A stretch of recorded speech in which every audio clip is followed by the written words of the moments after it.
Imagine this. Three wealthy, confident young men, used to having everything they want at their fingertips, walking through the polished halls of an elite private school. Their laughter echoes as they exchange sharp remarks about someone they think is beneath them, a quiet girl who sits alone in the corner, wearing clothes that don't match the designer labels everyone else flaunts. They call her a loser, mocking her for being poor and out of place. But what if I told you there's more to this story? What if the person they're so quick to judge holds a secret that will change all of their lives forever? This isn't just another tale of rich versus poor or underdog triumphs. It's something deeper, something unexpected. It's a story about family, identity, and how the truth can turn your world upside down when you least expect it.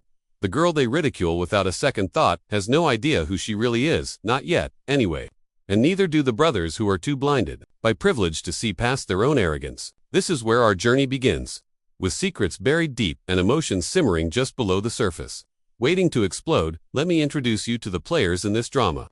First, there's Ethan, the eldest brother, charismatic but controlling, always believing he knows best. Then comes Liam, the middle child, whose charm masks a streak of cruelty born from insecurity. Finally, we have Noah, the youngest, whose softer heart often gets drowned out by his older siblings' louder personalities. Together, they form a trio that commands attention wherever they go, not just because of their wealth but also because of their confidence, or maybe it's just plain arrogance. These three boys live in a bubble of luxury, shielded from the struggles most people face daily. To them, life is simple. They win, others lose. End of story. And then there's Hertha, girl sitting quietly on the sidelines trying to blend into the background. Her name is Emily, though very few people bother to learn it. She doesn't talk much, partly because she's shy and partly because she senses she doesn't belong here. Unlike the other students, Emily didn't grow up surrounded by money. In fact, she grew up in foster care after being separated from her biological family at a young age. All she remembers is fragments of a warm voice calling her name, the faint smell of vanilla, and a sense of loss that haunts her every day. Despite her hardships, Emily carries herself with quiet dignity, even when others treat her like she's invisible. One fateful afternoon, the tension between these worlds collides head-on. Ethan, Liam, and Noah spot Emily eating lunch by herself, her tray filled with the cheapest items on the cafeteria menu. Without hesitation, they approach her, their smirks dripping with mockery. "What's wrong?" Ethan sneers. "Can't afford anything better than that." His words cut like knives, but Emily keeps her composure, refusing to give them the satisfaction of seeing her cry. Liam joins in, adding insult to injury. "Maybe if she worked harder, she wouldn't be such a loser," he says, earning a round of cruel laughter from his brothers. Noah hesitates for a moment, glancing at Emily with something resembling guilt, but he stays silent, unwilling to challenge his siblings. But here's the twist none of them see coming. Emily is working harder than any of them could ever imagine. She spends her evenings studying late into the night, determined to earn a scholarship that might finally give her a way out of her difficult circumstances. What the brothers don't realize is that Emily isn't just some random girl. Share a connection far deeper than they could comprehend. Unbeknownst to all of them, Emily is their long-lost sister, separated from her family 2 decades ago under mysterious circumstances. For years, her adoptive parents searched tirelessly for her, only to tragically pass away before they could reunite with their daughter. Now, fate has brought her back into their orbit, but not in the way anyone expected. As the insults continue to fly, Emily feels a strange pang in her chest, a mix of anger and sadness that threatens to overwhelm her. She tries to remind herself that their words don't define her, but it's hard not to take them personally. Still, she notices something odd about the brothers. There's a familiarity in their features, a resemblance she can't quite place. It's subtle, a certain curve of the jawline, the shape of their eyes, but it stirs something deep within her memory. Could it be possible? Is there a reason why these strangers feel oddly connected to her? Meanwhile, the brothers remain oblivious to the storm brewing around them. Ethan leads the charge, dismissing Emily as unworthy of their time. Liam follows suit, his laughter masking the emptiness he feels inside. Even Noah, who seems conflicted, ultimately goes along with the group, unwilling to risk standing apart.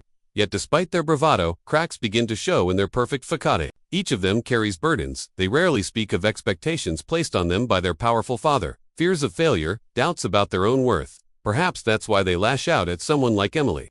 Maybe tearing someone else down makes them feel stronger, even if it's just an illusion.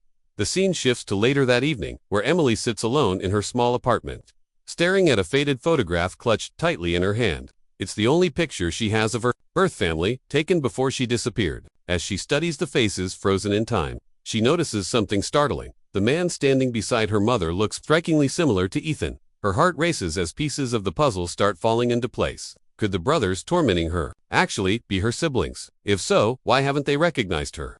And more importantly, how will they react when they find out the truth?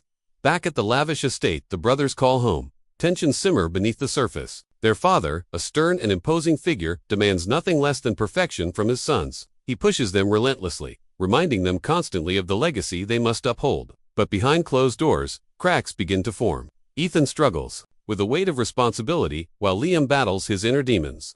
Even Noah, usually the peacemaker, finds himself questioning whether the life they lead is truly fulfilling. Little do they know, their carefully constructed world is about to be shaken to its core. As the days pass, Emily becomes increasingly consumed by the mystery surrounding her past. She starts piecing together clues, revisiting old documents, and reaching out to distant relatives who may hold answers. Every new discovery brings her closer to the truth but also closer to danger. Because uncovering secrets often comes with consequences, especially when those secrets involve powerful families with reputations to protect. Meanwhile, the brothers continue their charade, blissfully unaware of the bombshell heading their way. The stage is set for a confrontation that will change everything. Will Emily reveal her true identity to the brothers, risking rejection and betrayal? Or will she choose to walk away, leaving them ignorant of the bond they unknowingly share? And what happens when the brothers finally realize the depth of their mistake? Can they look beyond their prejudices and embrace the sister they've spent years ridiculing? Just as Emily prepares to confront her destiny, an unexpected obstacle arises, one that threatens to derail her plans entirely. A shadowy figure emerges from the past. Someone who knows far more about her disappearance than they're willing to admit. Who is this person, and what do they want with Emily? With time running out and stakes higher than ever, the lines between friend and foe blur, leaving Emily to navigate a treacherous path toward the truth. And so, the story hangs precariously on the edge of revelation. Secrets loom large, relationships teeter on the brink of collapse, and the fragile threads holding this fractured family together threaten to snap. One thing is certain: nothing will ever be the same again. Stay tuned for the next chapter, where alliances are tested, truths come to light, and the bonds of blood are put to the ultimate test. Emily's mind races as she stares at the photograph again, her fingers tracing the edges of the faded image. She feels torn between hope and fear, unsure whether confronting the brothers is the right move. What if they reject her? Worse still, what if they don't believe her? After all, their lives are so different, worlds apart in every way imaginable. They've grown up with privilege and power, while she's had to fight for every scrap of stability. The thought of standing before them and declaring, "I'm your sister," seems almost impossible. But deep down, she knows she has no choice. This isn't just about her anymore. It's about uncovering the truth, no matter how painful it might be. Meanwhile, the brothers are dealing with their own struggles, though none of them realize how interconnected their problems truly are. Ethan, the eldest, feels the crushing weight of his father's expectations. Every decision he makes is scrutinized, every failure magnified. He masks his insecurities with arrogance, projecting an image of confidence that doesn't match how he feels inside. Lately, he's been questioning whether the life he's living is really what he wants or if it's just what's expected of him. Liam, on the other hand, is grappling with guilt. For years, he's lashed out at others, using cruelty as a shield to protect himself from vulnerability. But lately, he's started to wonder if there's more to life than winning at someone else's expense. And then there's Noah, the quiet one, who often feels like he's caught between two extremes. He admires Ethan's leadership but despises Liam's cruelty, leaving him stuck in the middle without a clear path forward. As Emily digs deeper into her past, she uncovers fragments of information that paint a clearer picture of what happened 20 years ago. Through old newspaper clippings and whispered conversations with distant relatives, she learns that her disappearance was linked to a custody battle between her biological parents. Her mother had fought fiercely to keep her, but financial struggles left her vulnerable to manipulation. Eventually, Emily was taken away, placed in foster care, and lost in the system. The pain of separation must have devastated her family. But why hadn't they found her sooner? Why had she remained invisible for so long? The answers lie in the shadowy figure who now seems determined to keep Emily's past buried. This person appears unexpectedly one evening as Emily leaves the library, where she'd spent hours researching her family history. At first, they seem friendly, offering vague condolences about her situation. But when Emily presses for details, their tone shifts, becoming colder and more menacing. "You're digging where you shouldn't," they warn, their voice low and threatening. "Some things are better left alone." Emily's blood runs cold, but she refuses to back down. Whoever this person is, they clearly know something, and she's not about to let them stand in her way. Back at the brothers' mansion, tensions reach a boiling point. Their father calls them into his study late one night, his expression grim. He reveals that he's received anonymous letters accusing the family of hiding secrets that could tarnish their reputation if exposed. Though he doesn't mention Emily by name, The implication hangs heavy in the air. Ethan immediately assumes it's a ploy by a rival family trying to undermine them.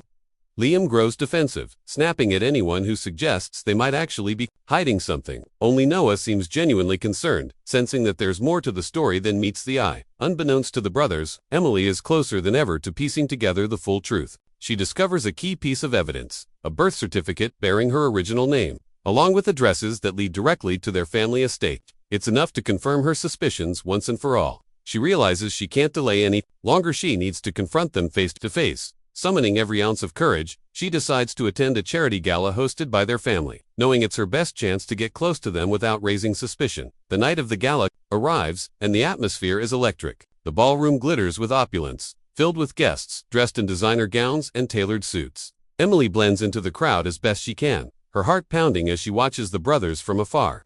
They look even more intimidating in this setting, surrounded by admirers and sycophants eager to curry favor. Yet, despite their polished exteriors, Emily notices cracks in their armor. Ethan looks distracted, constantly checking his phone. Liam downs drink after drink, his usual bravado slipping, and Noah keeps glancing toward the door, as if expecting or dreading something. Finally, Emily works up the nerve to approach them. She chooses Noah, sensing he might be the most receptive. When she taps him on the shoulder, he turns around, startled. For a moment, their eyes meet, and something unspoken passes between them, a flicker of recognition, perhaps, or simply shared humanity. "Hi," Emily says softly, her voice trembling. "We need to talk." Noah hesitates, clearly confused, but nods and follows her to a quiet corner of the room. What happens next sends shockwaves through both of their worlds. Emily shows Noah the photograph, explaining everything she's uncovered. At first, he's skeptical, dismissing her claims as absurd. But as she lays out the evidence piece by painstaking piece, he begins to waver. By the time she finishes, his face is pale, his hands shaking. "This can't be real," he stammers, struggling to process what he's hearing. Before he can respond further, Ethan and Liam appear, drawn by curiosity or maybe instinct. Seeing Emily with Noah, they immediately assume the worst, their defenses rising. "What's going on here?" Ethan demands, his tone sharp. Emily takes a deep breath, steeling herself for what comes next. "I think you already know," she replies, holding up the photograph. The room falls silent as the brothers stare at the image, their expressions shifting from confusion to disbelief to horror. For the first time, they see the resemblance, the same eyes, the same smile. The truth hits them like a freight train, leaving them reeling. But just as the revelation sinks in, chaos erupts. The shadowy figure from earlier steps forward, revealing themselves to the group. They accuse Emily of lying, spinning a web of half-truths designed to sow doubt. Panic spreads among the guests, and the brothers find themselves torn between loyalty to their family and the possibility that Emily is telling the truth. As accusations fly and tempers flare, Emily realizes she's running out of time. If she doesn't act quickly, the opportunity to reclaim her place in her family may slip away forever. With the stakes higher than ever, Emily makes a desperate plea, urging the brothers to trust her. She reminds them of the moments they shared, unknowingly, the times they crossed paths without realizing their connection. Slowly, reluctantly, they begin to listen. But the shadowy figure isn't done yet. In a final bid to derail the truth, they reveal a shocking twist. Emily's reappearance wasn't accidental. It was orchestrated by someone within the family, someone who knew exactly where she was all along. As the revelation sinks in, the brothers exchange stunned glances, their minds racing. Who among them could have known? And why would they keep such a secret? The answer lies just beyond reach, hidden behind layers of deception and betrayal. With emotions running high and trust shattered, the stage is set for a confrontation that will change everything for better or worse. Will Emily finally find the acceptance she's been searching for? Or will the scars of the past prove too deep to heal? The climax looms, promising answers but also raising new questions that will leave viewers on the edge of their seats. The room is thick with tension as the shadowy figure's words hang in the air. Emily feels her breath catch in her throat, her mind racing to process what they've just revealed. Someone within the family knew where she was all along. The betrayal cuts deeper than anything she's ever felt before. She looks at the brothers Ethan, Liam, and Noah and sees confusion mirrored on their faces. For once, their usual confidence is gone, replaced by raw vulnerability. "Who are you talking about?" Ethan demands, his voice cracking under the weight of everything unraveling around him. The shadowy figure smirks, clearly enjoying the chaos they've created. "Ask your father," they say coldly, their gaze locking onto Ethan. He's the one who made sure she stayed lost. A stunned silence falls over the group. Emily feels like the floor has been ripped out from under her. Her father, man who should have been searching for her all these years, was the one keeping her away. It doesn't make sense. Why would he do such a thing? Before anyone can respond, the figure slips away into the crowd, leaving behind only whispers and unanswered questions. Noah steps forward, his eyes wide with disbelief. "We need to talk to Dad. Now." His voice shakes, but there's determination in his tone. Ethan nods stiffly, though his jaw is clenched so tightly it looks like it might break. Liam, usually quick with a sarcastic remark, says nothing. He looks pale, his hands trembling slightly. Together, the four of them leave the gala, heading back to the family estate in tense silence. When they arrive, their father is waiting for them in his study, seated behind a massive oak desk that seems to dwarf the room. His expression is unreadable, but there's a flicker of guilt in his eyes when he sees Emily standing with his sons. "What is this?" he asks, his voice firm but lacking its usual authority. Ethan slams the photograph down on the desk, his anger finally boiling over. "Explain this," he growls, "and don't lie to us." For a long moment, their father says nothing. Then, with a heavy sigh, he leans back in his chair, looking older than Emily has ever seen him. "It's true," he admits, his voice barely above a whisper. "I knew where she was, but I thought it was better this way for everyone better." Emily snaps, tears streaming down her face. "How could abandoning me possibly be better?" Her voice breaks, and she takes a shaky step forward. "Do you have any idea what my life has been like? Do you know what it's like to grow up not knowing who you are or where you belong?" Her words hit hard, and for the first time, cracks appear in her father's stoic exterior. "I was trying to protect you," he says, his voice trembling. "Your mother and I, we weren't ready. We couldn't give you the life you deserved. I thought you'd be safer somewhere else. Somewhere stable." Emily shakes her head, unable to believe what she's hearing. "You didn't get to decide that," she says fiercely. "That wasn't your choice to make." The room falls silent again, the weight of his confession sinking in. Ethan, Liam, and Noah exchange uneasy glances, each grappling with their own emotions. They've spent their entire lives idolizing their father, seeing him as infallible. Now, faced with the truth, they realize how flawed he really is, and how much damage his decisions have caused. Finally, Noah speaks up, his voice soft but steady. "Dad, you messed up. Big time, but we can fix this if we try." He looks at Emily, then at his brothers. "We're a family, maybe not a perfect one, but still, we're supposed to stick together." Ethan nods slowly, his anger giving way to resolve. He's right. Whatever happened in the past, we can't change it, but we can start over from here. Liam hesitates, his usual bravado nowhere to be found. "I don't even know where to begin," he admits quietly, "but if you're willing to forgive us, Emily, we'll do whatever it takes to make things right." Emily looks at them, her heart aching with conflicting emotions. Part of her wants to walk away, to leave behind the pain and betrayal forever. But another part, a stronger part, knows that running won't solve anything. If she leaves now, she always wonder what could have been. Taking a deep breath, she nods. "Okay," she says softly, "let's start over." Over the following weeks, the family begins the slow, difficult process of healing. There are arguments and tears, moments of doubt and frustration. But there are also small victories, shared laughter, tentative hugs, and late-night conversations that help them understand each other better. Emily moves into the family estate, not because she needs their wealth, but because she wants to rebuild the connection she's been missing for so long. The brothers, too, begin to see her in a new light, not as the girl they once mocked, but as their sister, someone who deserves love and respect. Their father, meanwhile, struggles to earn back their trust. He attends therapy sessions, both individually and with the family, working through decades of guilt and regret. It's not easy, and progress is slow, but he's determined to make amends. For the first time in years, he starts listening instead of commanding, learning to let go of the rigid control he once held over his sons' lives. As time passes, Emily discovers more about herself and her place in the world. With the support of her brothers, she earns the scholarship she'd dreamed of, proving to herself and to them that she's capable of greatness on her own terms. The brothers, inspired by her resilience, begin to rethink their priorities. Ethan learns to lead with compassion rather than fear. Liam confronts his insecurities, finding healthier ways to cope. And Noah, ever the peacemaker, helps bridge the gaps between them all. In the end, the story isn't about revenge or bitterness, it's about redemption, about finding strength in vulnerability and hope in forgiveness. Emily and her brothers may never forget the mistakes of the past, but they learn to move forward together, united by the bond of family. As they stand side by side one evening, watching the sunset over the estate grounds, Emily feels a sense of peace she hasn't known in years. "You know," she says with a small smile, "we've got a lot of work ahead of us." Her brothers nod, smiling back. "Yeah," Ethan replies, "but we'll figure it out together." And for the first time, Emily truly believes him.